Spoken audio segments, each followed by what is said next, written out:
ಅಯೋಧ್ಯೆ ಬಾಬ್ರಿ ಮಸೀದಿ ಧ್ವಂಸದ ಸನ್ನಿವೇಶವನ್ನ ಮರುಸೃಷ್ಟಿ ಮಾಡಿ ಕಲ್ಲಡ್ಕ ಶ್ರೀರಾಮ ವಿದ್ಯಾಕೇಂದ್ರ ವಿವಾದಕ್ಕೆ ಕಾರಣವಾಗಿದೆ. ಕಲ್ಲಡ್ಕದ ಶ್ರೀರಾಮ ವಿದ್ಯಾಕೇಂದ್ರದಲ್ಲಿ ವಾರ್ಷಿಕ ಕ್ರೀಡಾಕೂಟ ಕಾರ್ಯಕ್ರಮದಲ್ಲಿ ಇದೇ ಡಿಸೆಂಬರ್ 15ರಂದು ನಡೆದಿತ್ತು.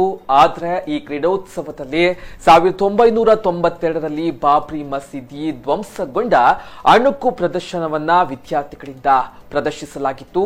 ಸದ್ಯ ಈ ವಿಚಾರ ಚರ್ಚೆಗೆ ಈಡಾಗಿದ್ದು ಧಾರ್ಮಿಕ ಭಾವನೆಗಳಿಗೆ ಧಕ್ಕೆ ಉಂಟು ಮಾಡಿದೆ ಎಂಬುದಾಗಿ ಆರೋಪಿಸಿ ಪಿಎಫ್ಐ ಕಲ್ಲಡ್ಕ ವಲಯದ ಅಬೂಬಕರ್ ಸಿದ್ದಿಕ್ ದೂರನ್ನ ನೀಡಿದ್ದಾರೆ. ಕಲ್ಲಡ್ಕದ ಶ್ರೀರಾಮ ವಿದ್ಯಾಕೇಂದ್ರ ಆಡಳಿತ ಮಂಡಳಿಯ ಸದಸ್ಯರ ವಿರುದ್ಧ ಬಂಟ್ವಾಳ ನಗರ ಠಾಣೆಯಲ್ಲಿ ಪ್ರಕರಣ ದಾಖಲಾಗಿದೆ. ಇನ್ನು ರಾಷ್ಟ್ರದಾದ್ಯಂತ ವಿವಾದ ಸೃಷ್ಟಿಸುವ ಅಯೋಧ್ಯೆ ಪ್ರಕರಣವನ್ನ ಮಕ್ಕಳ ಅಣುಕು ಪ್ರದರ್ಶನದ ಮೂಲಕ ಮತ್ತೆ ಕೆದಕಿದ ಕಲ್ಲಡ್ಕ ಶ್ರೀರಾಮ ಶಾಲಾ ಆಡಳಿತ ಮಂಡಳಿಯ ಕ್ರಮವನ್ನ ಡಿವೈಎಫ್ಐ ಖಂಡಿಸಿದೆ. ಈ ಬಗ್ಗೆ ಪ್ರತಿಕ್ರಿಯೆಯನ್ನು ನೀಡಿರುವಂತಹ ಡಿವೈಎಫ್ಐ ರಾಜ್ಯಾಧ್ಯಕ್ಷ ಮುನೀರ್ ಕಾಟಿಪಳ್ಳ ಸೂಕ್ತ ಕ್ರಮ ಕೈಗೊಳ್ಳುವಂತೆ ಪ್ರತಿಕ್ರಿಯಿಸಿದ್ದಾರೆ.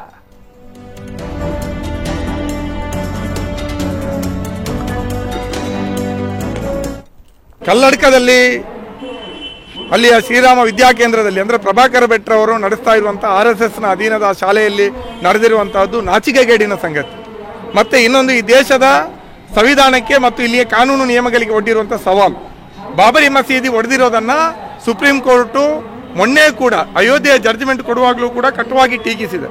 ಮತ್ತು ಒಡೆದಿರೋದ್ರ ಬಗ್ಗೆ ಯಾರು ಒಡೆದಿದ್ದಾರೆ ಅನ್ನೋದು ಇನ್ನೂ ಕೂಡ ಸುಪ್ರೀಂ ಕೋರ್ಟಿನಲ್ಲಿ ಕೇಸ್ ಇದೆ, ಬಾಕಿ ಇದೆ.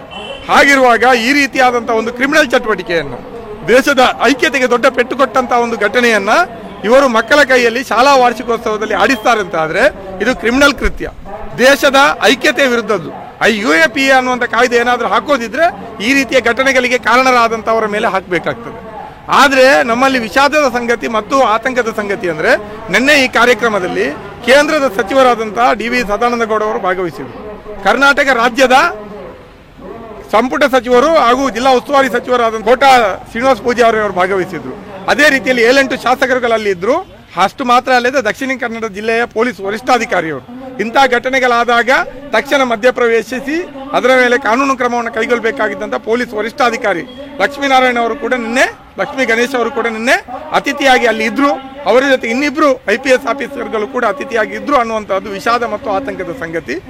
ಕರ್ನಾಟಕ ರಾಜ್ಯವನ್ನ ನೀವು ಈ ದೇಶದ ಸಂವಿಧಾನದ ಅಡಿಯಲ್ಲಿ ನಡೆಸ್ತಾ ಇದ್ದೀರೋ ಸರ್ಕಾರವನ್ನ, ಅಥವಾ ನಿಮ್ಮ ಬಚ್ಚಿಟ್ಟ ಹಿಂದುತ್ವದ ಅಜೆಂಡಾದ ಮೂಲಕ ನಡೆಸ್ತಾ ಇದ್ದೀರಾ ಅನ್ನುವಂಥದ್ದನ್ನು ಬಹಿರಂಗಪಡಿಸಬೇಕು.